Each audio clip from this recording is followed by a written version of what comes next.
तो अपने जैसा बनाने के लिए देते हैं कि उनके जैसा बनने के लिए देते हैं? किसके लिए देते हैं? उनके जैसा बनने के लिए कि हे भगवान वह घड़ी कब आए, वह दिन कब आए कि मैं आपकी ही भांति अपने पानी पात्र में आहार करूं और जंगल में सिंह की भांति विचरण करूं और अपनी आत्मा का कल्याण करूं। ऐसा विचार आता है कब? जब हम मुनि को दान देंगे। ऐसा आता है, अरे इतना दिक्कत होती है, बड़ी मुश्किल से तो लोग चौका लगाते हैं, ऐसे तो साधु नहीं बनना चाहिए, इससे अच्छे तो हम ही हैं। क्या कभी आता है? जिस दिन ये भाव आए साधु की किसी विपत्ति परेशानी या किसी प्रकार की उनकी चर्या क्रिया को देख करके इनसे अच्छे तो हम समझ लेना, उस तत्क्षण हम मिथ्या दृष्टि क्या हो गए। ऐसा मैं नहीं कह रही, समय सार ग्रंथ में आचार्य कुंद देव ने कहा है कि कभी ये भावना नहीं बनाना, क्योंकि आपने उनसे अच्छे हम, इन साधु से अच्छे हम ऐसा कह दिया, इसका मतलब ये हो गया कि जितने भी साधु परमेष्ठी हैं सारे साधु परमेष्ठी की आपने अवहेलना कर दी। क्या कर दी? आप उनके दुख का निवारण कर सके, आप उनकी चर्या को निर्विकल्पता पैदा कर सके, ऐसा कुछ कर सकते हो तो करना, वरना ऐसा मत बोलना उनसे अच्छे कभी आप हो नहीं सकते। क्योंकि उनके मन में यदि कोई किसी प्रकार का क्रोध देख लिया आपने, किसी प्रकार की और भी कोई क्रिया देख ली, उससे आपने ये कह दिया और पता चला कि साधु जो है, साधु ने क्या किया, अपनी सामयिक की और सामयिक में ध्यान में प्रतिक्रमण में उस दोष का तो प्रायश्चित कर लिया, लेकिन हमने जो कह दिया सारे साधु समाज को गाली दे दी, वो हमारा दोष कब धुलेगा? हमारे पास उठने का समय नहीं है। इसलिए उनके साथ जो आचरण हो रहा है, जो क्रिया हो रही है, उसको समझ करके उसको दूर करने का प्रयास करना, ना कि अपने परिणाम खराब करके अपने को सम्यक से धूमिल करना। ठीक है ना? बात समझ में आई? तो साधु को जब हम दान देते हैं तो क्या सोचते हैं? कि हम भी ऐसा भाग्य हमारा भी जागे कि हम भी बने। इसलिए जब भी जयकारा लगाते हो आप लोग तो क्या बोलते हो? माँ की बेटी कैसी हो? जो माता जी हो उनके जैसी हो, मतलब माता जी जैसी हो, है ना? और महाराज कोई आते हैं तो क्या बोलते हैं? माँ का बेटा विद्यासागर। ये जो महाराज आए उनके जैसा, ऐसा ही बोलते हैं। विचार करना कि अब ये बोलते हैं कि माँ का बेटा ऐसा हो, माँ की बेटी वैसी हो, माता जी जैसी हो, महाराज जैसी हो, लेकिन जिस दिन हमारी बेटी माता जी बनने के लिए जाने लगती है, उस दिन हम सबसे पहले उसको क्या करते हैं? मेरी माँ की बेटी हो, लेकिन मेरी नहीं, पड़ोसी किसकी हो? मेरी नहीं, किसकी हो? पड़ोसी की हो। ये विचार हमारे अंदर आने लगता है। जयकारा लगाने में खूब बोलते हैं, भावना खूब बहाते हैं कि ऐसा हमारा सौभाग्य हो, लेकिन कभी हम इस तरीके का जो भावना है उस तरीके का हम पुरुषार्थ ही नहीं करते। क्या थोड़ा बहुत करते हैं। तो यहाँ पर कहा कि जो सुपात्र को दान देता है वो भोग भूमि के सुखों को प्राप्त होता है और क्रम से परंपरा से वह निर्वाण सुख को प्राप्त होता है। इस प्रकार से यहाँ पर उत्तम, मध्यम और जघन्य पात्र को हमने समझा। पात्र कौन है, कुपात्र कौन है, अपात्र कौन है? जो पुरुष व्रत से रहित है, सम्यक से भी रहित है, वो अपात्र है। वो कैसा है? अपात्र है। और जो बहुत प्रकार के तत्वों को तप रहा है लेकिन सम्यक दर्शन से रहित है, व्रत तो है ही नहीं लेकिन सम्यक दर्शन से रहित व्रत है उसके पास, लेकिन कैसा व्रत है, कैसा आचरण है, कैसा चारित्र है? कुचारित्र है। कौन सा चारित्र है? एक के पास तो तू भी नहीं है और सू भी नहीं है, कोई व्रत नहीं है, कोई त्याग तपस्या नहीं है, और सम्मिक्त भी नहीं है, वो अपात्र है। और कुपात्र वो है कि जो बहुत तप कर रहा है, कठोर तपस्या कर रहा है, लेकिन श्रद्धा नहीं, उसे यही पता नहीं इससे मुझे क्या मिलने वाला है, इसका फल क्या है, यही पता नहीं है। वो क्या है? कुपात्र। वो क्या है? कुपात्र। तो जो भी हम अन्य अपात्र, कुपात्र या अन्य लोगों को जो दान देते हैं, गरीब है, भिखारी है, अनाथ है, उनको जो हम दान देते हैं, वो दान देते हैं कौन सी भावना से? करुणा बुद्धि भावना से। कौन सी भावना से? करुणा बुद्धि से। कौन सी भावना से? करुणा। थोड़ा सा जाओ, कोई बिठा लो। करुणा बुद्धि से। क्यों? क्योंकि हम जब सोचते हैं कि ये भी हमारे जैसा बन जाए, हे भगवान इसका भी पाप कर्म का उदय समाप्त हो, इसका भी पुण्य कर्म का उदय आए, और जब पुण्य कर्म का उदय आए तो क्या हो? क्या हो? जैसे मैं 2 वक्त का भोजन करता हूँ, ऐसे 2 वक्त का भोजन ये भी कर रहे हैं। उसमें बहुत सारे भेद हैं, समदत्ति, कर्णदत्ति, पात्रदत्ति और अन्वयदत्ति आदि बहुत सारे दान के भेद हैं। तो उस समय उस भावना से दिया जाता है, इसलिए कहा है कि दान भी दो तो समझ कर देना। कई लोग होते हैं जिनको हम दान दे देते हैं, अब दान के जो पैसे हैं उस पैसे का वो क्या उपयोग करेगा, इस बात का भी हमें ध्यान होना चाहिए। पता चला कि हमने किसी गरीब को, अनाथ को पैसे दे दिए, भिखारी को पैसे दे दिए, अब वो क्या करेगा? आपके पैसे लेगा और शराब खाने जाएगा और क्या पी लेगा? शराब पी लेगा। क्या हुआ? आपके पैसे का सदुपयोग नहीं किया, उसने क्या कर लिया? दुरुपयोग कर लिया। इसलिए उसको ऐसी वस्तु देना कि जो वो बेच भी ना सके और वो खा सके, अपने पेट में खा सके, और उसको बेच करके शराब आदि या जुआ आदि ना खेल सके। इस प्रकार से उसको वस्तु क्या देना? दान में देना। यदि हमको ज्ञान है कि इस तरीके का ये उपयोग कर सकता है, हाथ पैर है, सब कुछ है, हट्टा कट्टा है, सब चीजें, लेकिन फिर भी मांग रहा है, तो उसकी प्रकृति, उसके शरीर को या उसके चेहरे को देख करके समझ जाना चाहिए कि इस पैसे का वो क्या उपयोग है। इसलिए वही देना जब हमको लगता है कि इसका उपयोग ये सही रूप में खाने पीने, पहनने ओढ़ने में उपयोग करेगा, वो भी करुणा बुद्धि से। कौन सी बुद्धि से देना है? करुणा बुद्धि से, धर्म बुद्धि से नहीं। ठीक है ना? अब आगे हम चलेंगे कि वो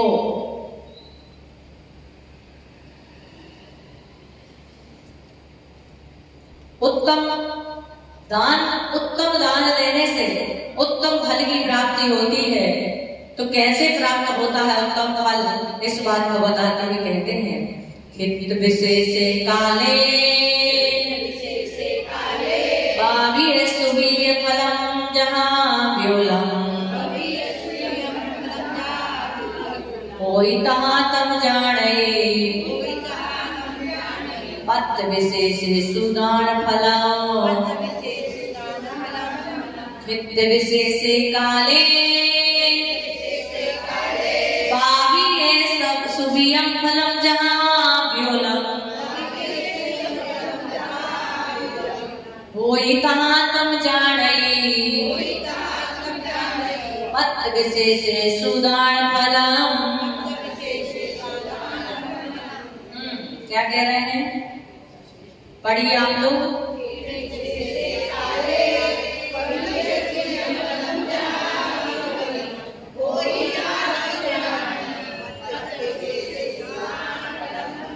हाँ, ये कह रहे हित विशेष काले, सबको पढ़ते आ गया।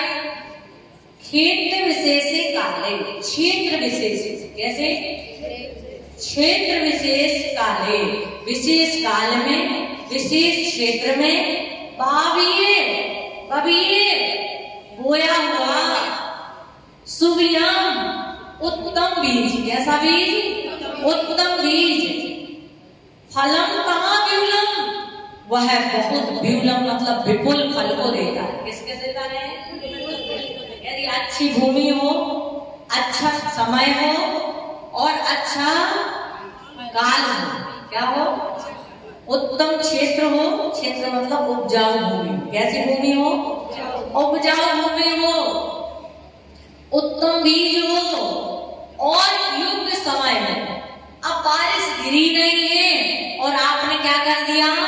बीज डाल दिया, तो क्या होगा? फल तो नहीं मिलेगा, बल्कि जो बीज है वो भी क्या हो जाएगा? नष्ट हो जाएगा। इसलिए जमीन भी उपजाऊ चाहिए। ऐसा नहीं कि पत्थर कंकड़ पत्थर वाली भूमि है और आपने उत्तम बीज डाल दिया, उत्तम समय था, उत्तम काल था, अच्छी बारिश हो गई थी, सब कुछ हो गया था और उत्तम बीज भी था, लेकिन उत्तम क्षेत्र भूमि उत्तम नहीं थी, तो क्या फल मिलेगा? नहीं मिलेगा। इसलिए तीनों चाहिए। क्या चाहिए? उत्तम क्षेत्र चाहिए, उत्तम काल चाहिए और उत्तम बीज चाहिए। यदि तीनों उत्तम उत्तम है तो उत्तम फल की हमें क्या होगी? प्राप्ति होगी। अभी उत्तम उत्तम पात्र नहीं है और नहीं, उत्तम पात्र तो है लेकिन उत्तम उत्तम पात्र नहीं है। उत्तम उत्तम पात्र तीर्थंकर नहीं है और क्षेत्र भी नहीं है। क्या नहीं है? काल भी नहीं है। क्या नहीं है? काल भी नहीं है, उत्तम क्षेत्र भी नहीं है और उत्तम पात्र भी नहीं है, तीर्थंकर भी नहीं है, उत्तम क्षेत्र भी नहीं है और उत्तम काल भी नहीं है। इसलिए हमें उत्तम फल भी इस भाव में मिलने वाला, इस भाव से हमें मोक्ष मिलने वाला नहीं है। नहीं तो तीर्थंकर जैसे उत्तम पात्र को आहार दान देने से उसी भाव से अन्यथा एक भाव में नियम से क्या होता है? मोक्ष। वो चंदन वाला जिसने भगवान महावीर को आहार दिया, तो स्वर्ग में, स्वर्ग से मनुष्य पर्या और फिर कहाँ जाएगी? मोक्ष जाएगी। इसलिए समझ में आई बात? क्षेत्र विशेष काल, क्षेत्र विशेष, काल विशेष, फल विशेष से विपुलम फलम, विपुल फल की हमें प्राप्ति होती। समझ में आई इसका अर्थ? होई तहां तम जाई पत्ता विशेषेषु दान फलम। इस प्रकार से इस फल की प्राप्ति होती है, उसी प्रकार से पत्र विशेषेषु दान फलम, वैसे ही पात्र विशेष से हमें उत्तम फल की प्राप्ति होती है। समझ में आएगा? इसको आगे समझ में बताइए। उत्तम क्षेत्र, उत्तम काल और उत्तम बीज होने से अच्छा फल की प्राप्ति होती है। उसी प्रकार उत्तम पात्र को दिया वरदान उत्तम फल को प्राप्त होता है। उत्तम पात्र को दिया वरदान, तीर्थंकरों को दिया वरदान उत्तम फल की प्राप्ति। बहुत सुंदर, सबको आ गया। चले हम फिर से पूछते हैं आप सबसे, आप सब बताना। क्षेत्र मतलब, जोर से बोलो। क्षेत्र मतलब, विशेष काल मतलब, विशेष काल मतलब उत्तम काल। बबियम मतलब बीज, सुबियम मतलब, बबियम मतलब बोया जाना, बबियम मतलब बोना, सुबियम मतलब उत्तम बीज, सुबियम मतलब फलम मतलब फल। जहां भी उलम क्या होता है? वहां उत्तम फल देता है, अर्थात विपुल फल, बहुत सारा फल देता है। कोई कहां तम जाने,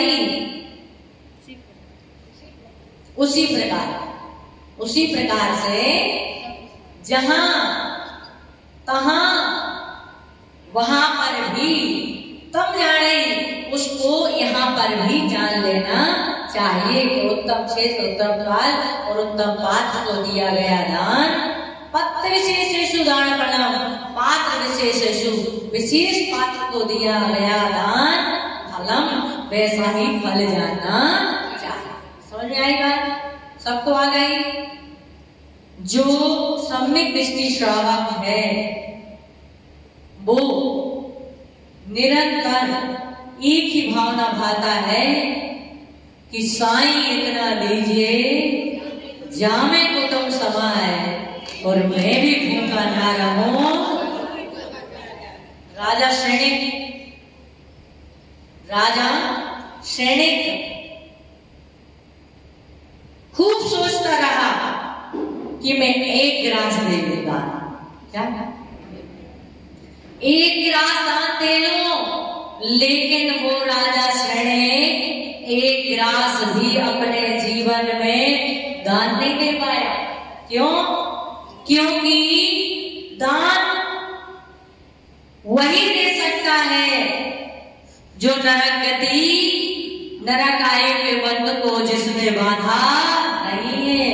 यदि आपने अपने जीवन में किसी गुरु के हाथ में एक गिलास दे दिया, समझ लेना, ये बात समझ लेना कि हमारा नरक गति का बंध तो अभी नरक आयु का आश्रम नहीं हुआ है।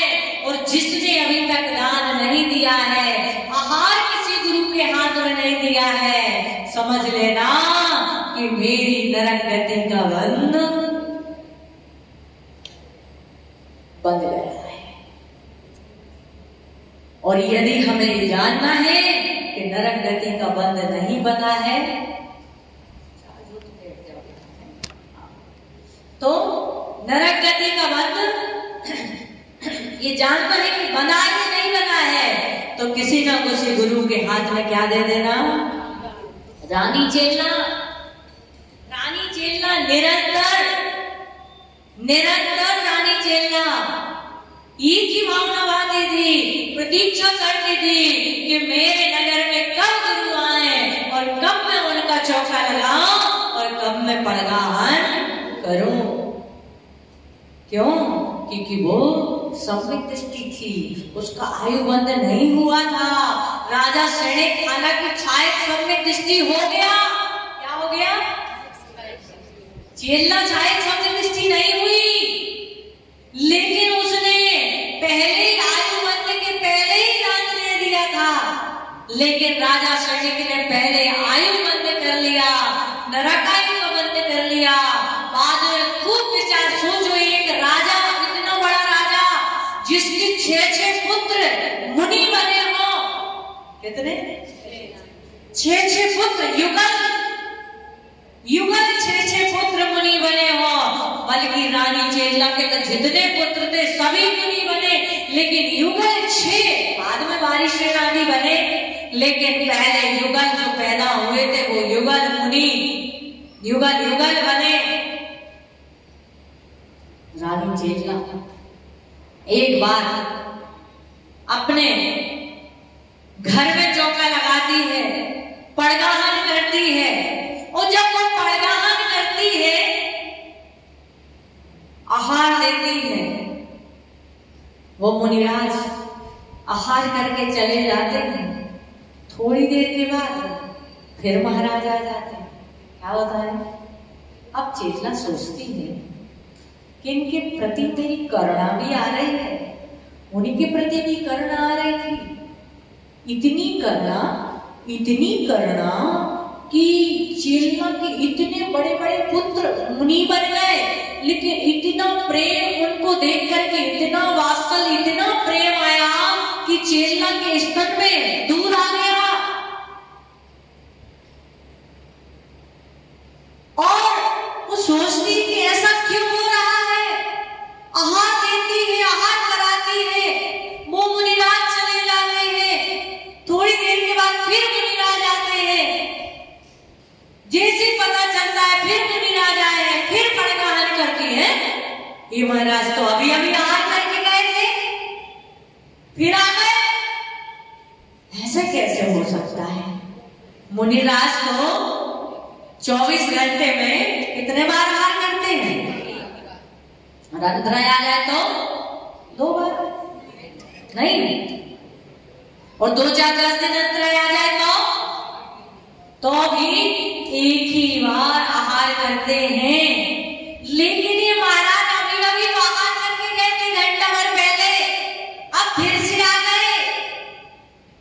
लेकिन फिर भी उसने ये सोचा जरूर, लेकिन ऐसा नहीं कि उसने आहार नहीं कराया। उसने वही भक्ति, वही श्रद्धा, वही भावना भक्ति के साथ उन मुनिराज का भी परिग्रहण किया। वही अल्लाह और प्रेम के साथ करुणा और वात्सल्य और भक्ति से भर करके उसने क्या दिया? आहार दिया। फिर से उसके स्तन से दूध झरने लगा। क्या बात है, क्या कारण है? जब मुनिराज का आहार हुआ तब वो मुनिराज तो वैसे ही अमृत ज्ञानी थे, उन्होंने जान लिया और चेलों को समझाया कि वो मुनिराज मैं नहीं हूँ, बल्कि वो भी मुनिराज जो अभी अभी आहार करके गए वो भी तेरे ही पुत्र थे और मैं भी तेरा ही पुत्र हूँ। तब समझ में आया कि ये दोनों पुत्र मेरे हैं और पहले दूसरे पुत्र को आहार कराया था और अब मैंने दूसरे पुत्र को।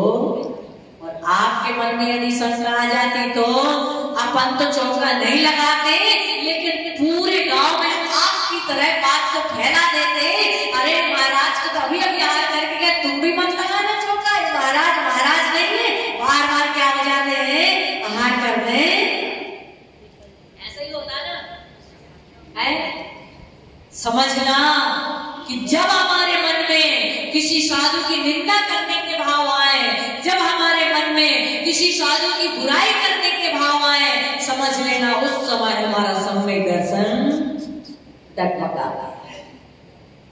तो जब जब आपके साधु की देव साधु गुरु की प्रशंसा के भाव आए, समझ लेना कि हमारा सम्यक दर्शन विशुद्ध हो रहा है। क्या हो रहा है? सम्यक दर्शन हमारा विशुद्ध हो रहा है। बस एक ही चीज सोचना, एक ही चीज सोचना, अपने आप के बारे में सोचना। मैं ऐसा सोच तो रहा हूं, मैं ऐसा विचार तो कर रहा हूं। क्यों? क्योंकि जब हम तत्वार सूत्र पढ़ते हैं, राजवार्तिक करते हैं, सर्वार सिद्धि पुरुषार्थ सिद्धि उपाय करते हैं, उसमें हमको समझ में आता है कि यहाँ पर 5 प्रकार के मुनि होते। कितने प्रकार के? और कौन से? पुलाक, बकुस, कुशील, निर्गंध और स्नातक। कितने होते हैं? कौन से? पुलाक, बकुस, कुशील, निर्गंध और अभी कौन से मुनि है? कौन से मुनि है? कौन से मुनि है? स्नातक कहते अरहंत भगवान। किसको कहते हैं? निर्गंध कहते 12 स्थानवर्ती मुनियों को। अभी ना, अभी सिर्फ पुलाक नाम के मुनि है। कौन से मुनि है वर्तमान में? पुलाक। पुलाक किसको बोलते हैं? कुच्चा चावल, कुच्चा धान। पुलाक, पुलाव बोलते। पुलाव किसको बोलते हैं? चावल का बनता है पुलाव। पुलाव किसका बनता? चावल का। और पुलाक, पुलाक मतलब कुच्चा चावल। कौन सा चावल? जिस धान होती ना, धान। जब धान को दरा जाता है उस समय कुछ कुच्ची धान होती है जिसमें एकदम पतला सा लाल कलर का दाना निकलता है चावल का। कौन सा दाना? एकदम पतला, जिसको हम फटक करके क्या कर देते हैं? साइड में कर देते, फिर उसको अलग से कूटते हैं। धान को उड़ जाती हवा में, इतनी कुच्ची होती है। और ये सब भावलिंगी मुनि के भेद है। किसके भेद है? रबलिंगी के नहीं है। किसके भेद है?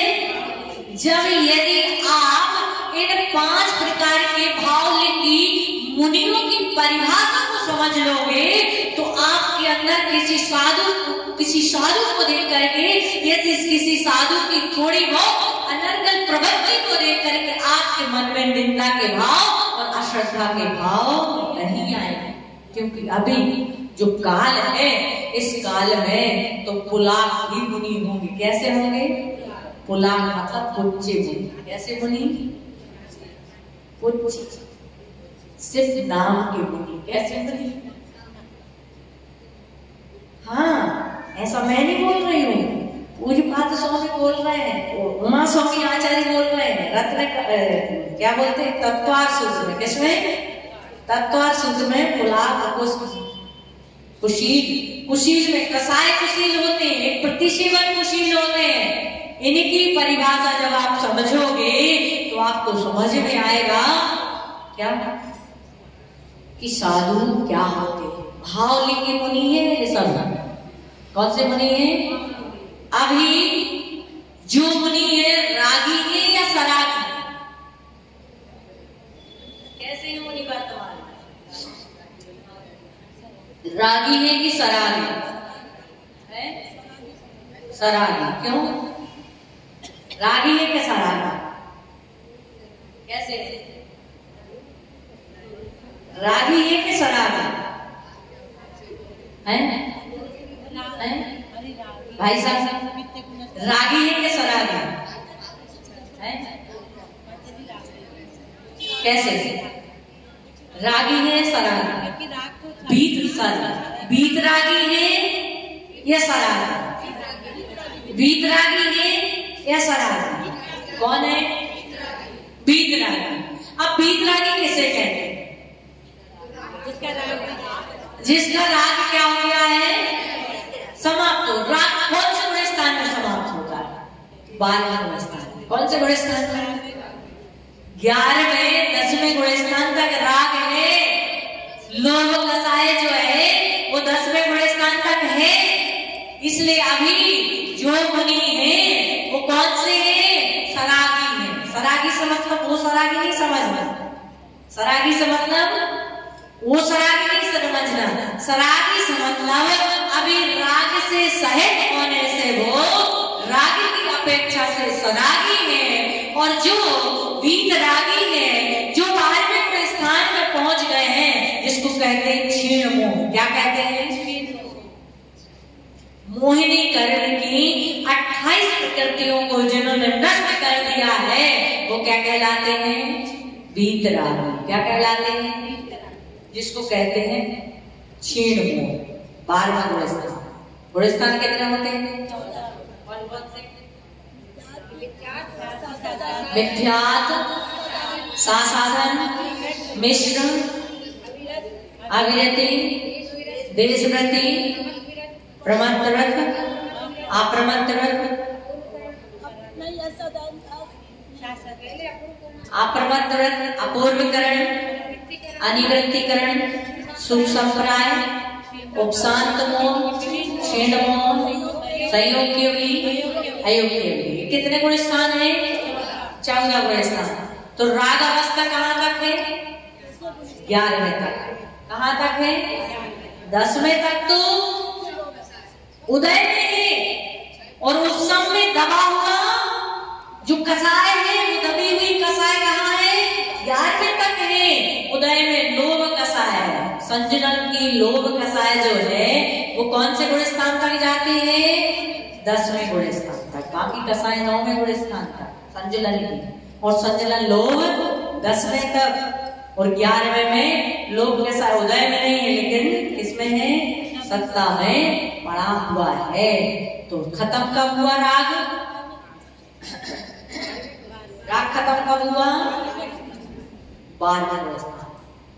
अभी जो है राग है, लेकिन प्रशस्त राग। कौन सा राग है? राग की 2 व्यवस्था है। एक प्रशस्त राग और दूसरा अप्रशस्त राग। देवशास्त्र गुरु के प्रति राग होना ये कौन सा राग है? और सांसारिक जीवों के प्रति राग होना वो कौन सा राग है? अप्रशस्त। समझ में आई बात? आपका गुरु से राग होता क्या नहीं? भगवान से राग है कि नहीं? जिनवाणी से राग नहीं होता तो आप सुनने थोड़ी आता। इसलिए जिनवाणी से क्या है? राग है। भगवान से आपको राग है, इसलिए भगवान की आप भक्ति करते हैं। 8 याम परमात्मा को याद करते हैं। और गुरु से भी राग है, इसलिए उनकी सेवा वैरावटी करते हैं। जब हमारे नगर से गुरु विहार करते हैं तो हमारी आंखों में आंसू की धारा बहती है। क्यों? क्योंकि हमें देव शास्त्र गुरु से क्या है? प्रशस्त राग। कौन सा राग है? तो बात समझ में आ गई कि नहीं? आपको सबको आ गई? क्या ही समझ में?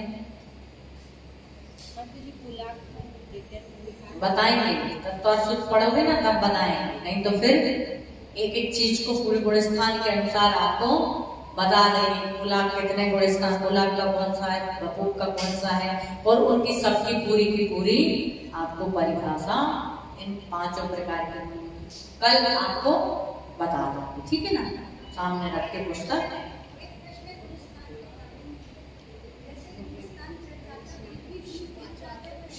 माइक दे दो बाबू,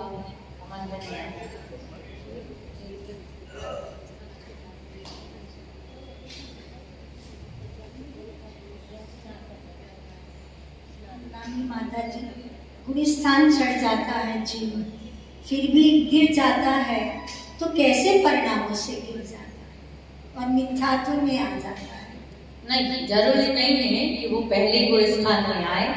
जो मुनि है, एक 2 श्रेणियां होती हैं। कितनी श्रेणियां होती हैं? एक तो उपसम श्रेणी और एक छपक श्रेणी। एक उपसम श्रेणी और एक छपक श्रेणी।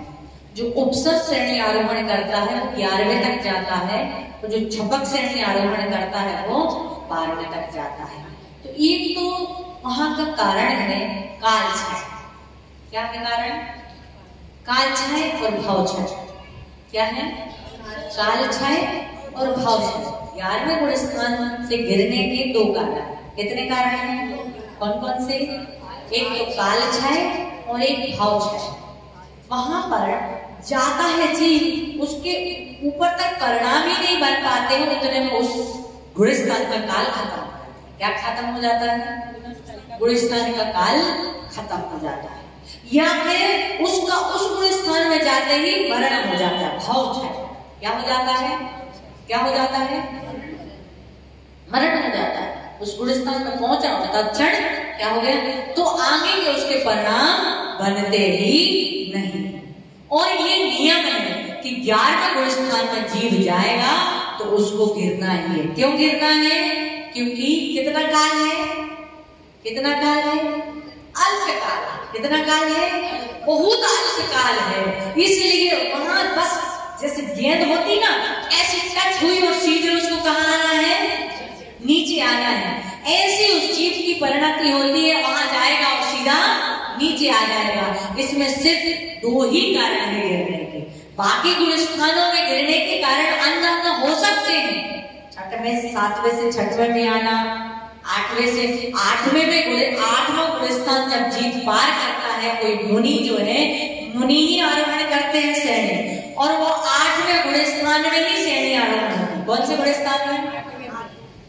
ये ना हमारे तो पल्ले से बाहर की बात है, इसलिए हम ज्यादा डिप में नहीं जाते। क्यों? क्योंकि फिर ये जितने 20-30 लोग आते ना, ये भी पलायन कर जाए, है ना। समझाने के लिए बहुत डिप में जा सकते हैं। तो बात समझ में आई कि 8वां जो गुणस्थान है, 8वें गुणस्थान से मुनि क्या करते हैं? श्रेणी आरोहण करते हैं। और जब 8वें गुणस्थान से श्रेणी होती है तो उसमें 2 ही श्रेणी होती है। एक तो उपसम श्रेणी, उपशांत गुणस्थान में जाते हैं। उपशांत गुणस्थान कौन सा है? 11वां गुणस्थान। और क्षीणमय गुणस्थान कौन सा है? 12। तो एक उपसम श्रेणी और एक छपक श्रेणी, है ना। जो छपक श्रेणी आरोहण करता है वो 12वें गुणस्थान में जाता है, और 12वें गुणस्थान से तत्क्षण कहाँ चला जाता है? अंतर मुहूर्त आदि उस गुणस्थान का काल है। अंतर मुहूर्त के बाद वो कहाँ चला जाता है? 13वें और 13वें गुणस्थान का काल बहुत अधिक है। क्या? 13वें गुणस्थान का काल बहुत अधिक है। और 14वें गुणस्थान का जो काल है 5 अक्षर। कितने? आ, ई, उ, रे, रे। इतने अक्षर पढ़ने में जितना वक्त लगता है उतना समय वो 14वें गुणस्थान में रहता है। उसके बाद सीधा सिद्ध सलाह मोक्ष को कर्म को नाश करके चला जाता है। 7वां गुणस्थान तक ही है। पंचम काल में माता जी, पंचम काल में 6ठा और 7वां झूले की तरह झूलते हैं। कैसे? आहार करते हैं। उस समय 7वें गुणस्थान के 2 भेद हैं। कितने भेद हैं? 2 भेद, एक सातिशाय और एक निरातिशाय। 2 गुणस्थान है 7वें गुणस्थान, 2 पाए हैं। एक ऊपर का पाया और एक नीचे का पाया। जब मुनिराज ऐसे तो आहार संज्ञा जो है कौन से गुण स्थान में है? छठे गुण स्थान में। सातवें में आहार कर रहा है, वेदन हो रहा है, आहार का वेदन हो रहा है, तो उसका गुण स्थान कौन सा रहेगा? कौन सा रहेगा? छठवां। कौन सा रहेगा? छठवां। लेकिन कहीं कहीं आता है कि आहार करते समय भी साधु सातवें गुण स्थान में पहुंच जाते हैं, तो सातवें गुण स्थान के ऊपर के पाए में पहुंचते हैं। कौन से पाए में? ऊपर के पाए में पहुंचते हैं, नीचे वाले में नहीं। क्यों? कि जिस समय श्रावक लोग आहार देते हैं उस समय संत विचार करते हैं कि वह कब दिन आए कि जो श्रावक के हाथ के जो टुकड़े हमें लेना पड़ रहे हैं वो ऐसा आए कि इन टुकड़ों को भी लेना ना पड़े। आप लोग कहते हैं कि साधु लोग बाल ढूंढते हैं, गिरास में क्या ढूंढते हैं? क्या ढूंढते हैं? बाल ढूंढते हैं। कि आप लोग सोचते बाल नहीं ढूंढते, आपके दांत देखते। क्या देखते हैं? चिट्टे चिट्टे होते हैं ना रोटी में, जब आप रोटी फुलाते हैं दाने दाने होते हैं ना उसमें, चितरी चितरी जैसे, कई बार इतने बड़े बड़े दाल जैसे दाने होते हैं रोटी में, वो दांत होते हैं। श्रावक विचार करते कि मैं श्रावक के हाथ का एक गिलास हाथ और हाथ, दांत दिख रहे हैं उसके, इसको मैं बचा पाऊंगा या नहीं? इसने जो टुकड़ा मुझे दिया है, जितना टुकड़ा मुझे दिया है, इतनी मैं साधना कर पाऊंगा या नहीं? इस प्रकार से क्या करते हैं? विचार करते हैं, चिंतन करते हैं। और जब चिंतन की धारा में डूब जाते कि शरीर के लिए, इस शरीर को चलाने के लिए मैं आहार कर रहा हूँ, मेरी आत्मा के लिए इस आहार की किंचित मात्र की आवश्यकता नहीं है, और उस समय वो सातवें गुण स्थान को छू। समझ में आई बात? तो अभी कौन सा गुण स्थान? छठवां और सातवां। आगे चले, खोल लेंगे। ये बात इतनी समझ में आ गई आपको? उत्तम क्षेत्र, उत्तम काल और उत्तम पात्र को दिया गया दान उत्तम फल को देने वाला होता है। अभी हम जैसे पात्र हैं, जैसे हमारे अंदर पात्रता है, वैसे हमारे अभी वर्तमान में क्या है? मुनि है। जैसा आप खिलाते हो वैसे हमारे परिणाम होते हैं, क्योंकि जैसा खाएंगे अन्न जैसा होगा मन, जैसा पियोगे पानी वैसे। कभी कभी ऐसा होता है किसी किसी के घर से आहार करके आते हैं, इतनी विशुद्धि बढ़ती, इतनी विशुद्धि बढ़ती, खूब सामायिक में स्वाध्याय में मन लगता है, लेखन में मन लगता है। और किसी किसी के घर से आहार करके आते हैं, ऐसा लगता है कि ना स्वाध्याय में मन, ना सामायिक में मन, ना प्रतीक में मन, किसी चीज में मन नहीं लगता। क्यों? क्योंकि जैसे परिणामों से जितनी शुद्धि विशुद्धि के साथ आपने इस गुरु को आहार दान दिया होता है, उतनी उसकी विशुद्धि आहार में पता, हमारी सामायिक में पता चल जाता है कि आपने कैसे परिणामों से चौका लगाया है, कैसे परिणामों से आपने कितनी शुद्धि के साथ क्या दिया है? आहार दिया है। और जितनी विशुद्धि आपके आहार से बढ़ती है उसका छठा भाग उस श्रावक को मिलता है। किसको मिलता है? उस श्रावक को मिलता है। इसलिए पहले माता बहनें अपने घर में चौका लगाती थी या घर का भी भोजन बनाया करती थी, तो मेरी भावना, आलोचना पाठ, भक्तंबर पाठ, कुछ ना कुछ क्या करती रहती थी? पढ़ा करती थी। सुबह से उनका चालू हो जाता था मेरी भावना पाठ। जितने भी पाठ हैं, हम लोगों ने तो हमारी दादियों से झाड़ू लगाती थी वो सुबह सुबह और चालू करती थी, तो सोते सोते सुनते सुनते सारी चीजें क्या हो गई? याद हो गई। हमारी दादी लोग जो है पढ़ा करती थी सुबह सुबह से, 3 बजते थे, 4 बजते थे, और उन्होंने उनका मुर्गा बोलने का इंतजार नहीं करती थी। हम लोगों की नींद तो उनके बोलने से खुलती थी कि हाँ 3 बज गया, 4 बज गए। हमारी दादी है, बड़े पिताजी हैं, वो क्या है अपना उन्होंने पाठ पढ़ना, और सुबह एकदम वातावरण कैसा रहता है? शांतिपूर्ण। तो कितनी भी दूर से कोई पढ़ेगा तो भी क्या होगा? सुनाई देगा। और आजकल हम क्या करते हैं? क्या करते हैं? पढ़ते हैं। ज्यादा अच्छी तो मोबाइल में चला लेंगे, ज्यादा अच्छी हुई तो टीवी में चला लेंगे, और नहीं तो गाना चल रहे हैं, पिक्चर चल रही है, कोई कुछ चल रहा है और हमारा काम भी चल रहा है। ऐसे ही होता ना, नहीं होता? जो बुजुर्ग लोग हैं, जो पुराने लोग हैं, वो तो आज भी उसी चीज को करते हैं। लेकिन आज की न्यू जनरेशन के जो लोग हैं, हमारी सबसे पहली शुरुआत ही मोबाइल से होती है। किससे होती है? Mobile, WhatsApp, Facebook, Instagram, Twitter आदि से हमारी दिन की शुरुआत होती है। जब दिन की शुरुआत ही गलत हो गई है तो पूरा दिन भी ऐसा होगा, गलत ही होता है। तो इसलिए इन सब चीजों का भी हमें ध्यान रखना चाहिए। अब आगे कह रहे हैं दान के 7 स्थान। कितने क्षेत्रों में दान देना चाहिए? विशेष रूप से, बाकी तो बहुत सारे जगह हैं, लेकिन विशेष रूप से 7 क्षेत्र। कितने क्षेत्र हैं? 7। कौन कौन से हैं तो बताते हैं। यहाँ चलते कुंद स्वामी भगवान, यह नियम जो वै जृत सत्य खेते सोते हुवन रज फलम भुंजति कल्याण पंच फलम। यह निय सुविद्यम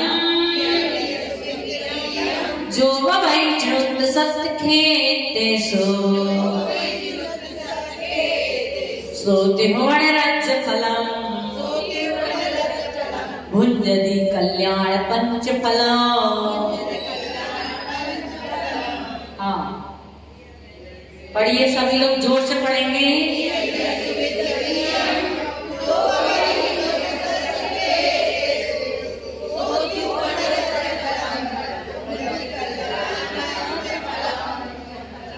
हाँ, ये कह रहे हैं यह निय सुवित्त बीयम। पढ़ते आ गए सबको?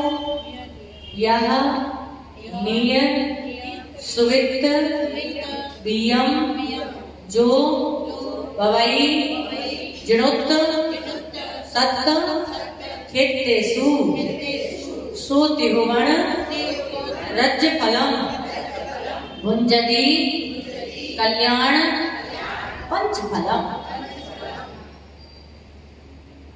आ गया? यह निय सुवित्त बीयम, यह दान जो नीति पूर्वक कैसे होगा? कैसा हो? जो धन हमारे पास है, जो हम दान में दे रहे हैं, वो कैसा हो?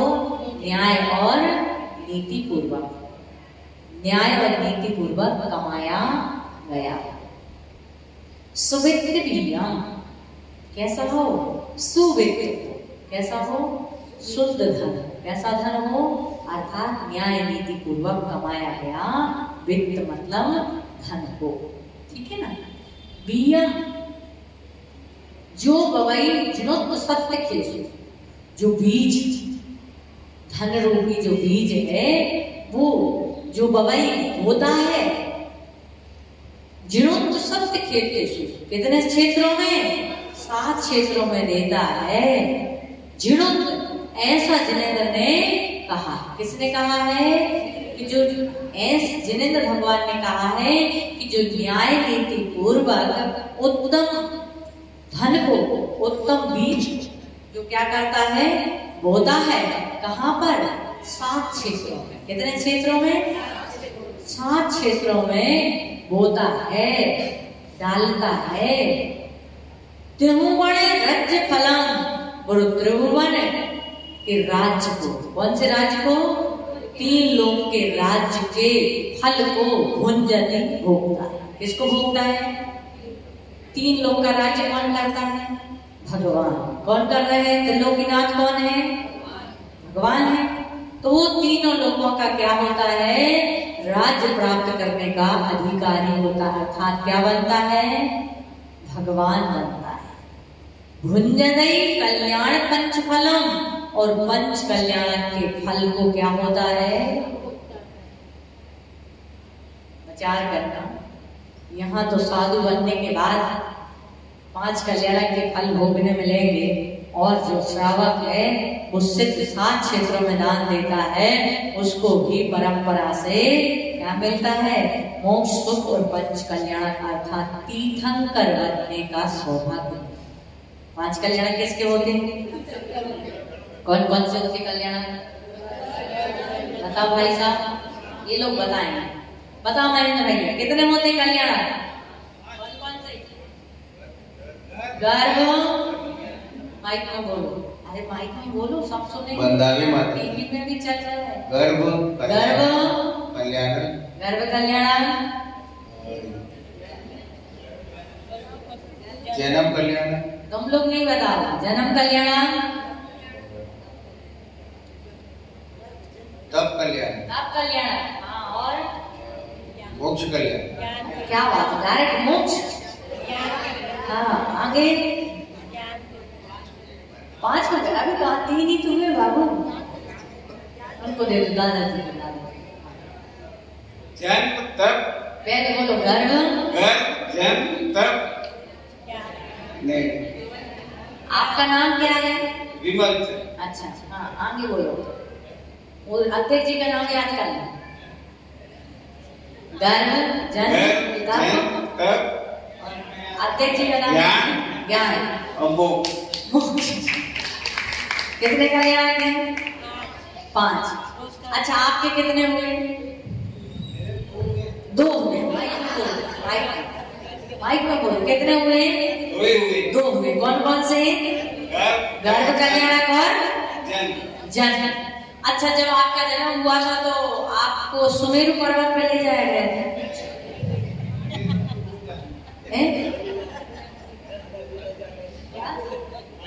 ये ध्यान में नहीं है? ये तो फिर भी ठीक है। एक भाई से हमने पूछा, मैंने कहा कल्याण कितने होते? बोले 5, गर्भ, जन्म, तप, ज्ञान और मोक्ष। मैंने आपके कितने होते? बोले 3। अब इन्होंने बोले 2, उन्होंने बोले 3। समझ में नहीं आया। 2 तो समझ में आते, 3 समझ में नहीं आया। मैंने कहा भैया कौन कौन से? बोले पहला तो गर्भ हुआ, दूसरा जन्म कल्याण, तीसरा विवाह कल्याण। ऐसा विवाह कल्याण, विवाह कल्याण ये भी बहुत बड़ा कल्याण है ना। कितने कल्याणक होते हैं तीर्थंकरों में? ये तीर्थंकरों के ही कल्याणक होते हैं, अन्य के कल्याणक नहीं होते। ज्ञान तो होता है, मोक्ष भी होता है, लेकिन कल्याणक किसके होते हैं? तीर्थंकरों के ही होते हैं। जिन कल्याणक को कल्याणक इसलिए कहते हैं, बाकी सामान्य केवलियों के कल्याणक मनाने देव नहीं आते हैं, लेकिन तीर्थंकरों के 5 कल्याणक को मनाने के लिए देव आते हैं। इसलिए उनके कल्याणक को क्या कहते हैं? कल्याणक कहते हैं। ठीक है ना? तो यह नियत सुवित्त वियम, यह जो धन है वह कैसा हो?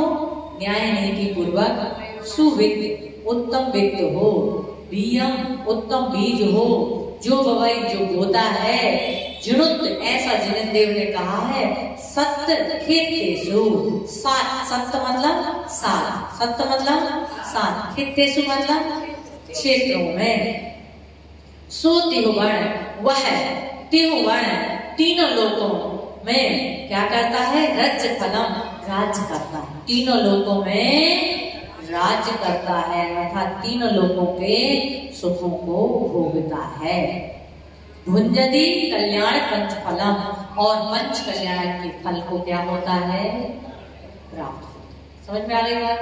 कौन बताएगा इसका? बाबू बताओ, व्यक्ति बताओ, माइक में। वंदनीय माता जी, जो जिनेंद्रियों के द्वारा कहे गए 7 क्षेत्र जो है, उसमें नीति पूर्वक जो कमाया हुआ धन उसमें देता है, दान करता है। तिहुवर्ण राज्य फल, तिहु मतलब 3,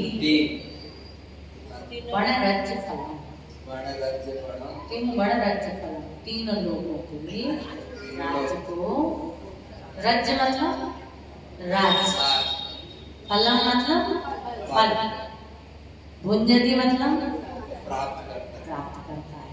कल्याण पंच कल्याण को ही भोगता है, प्राप्त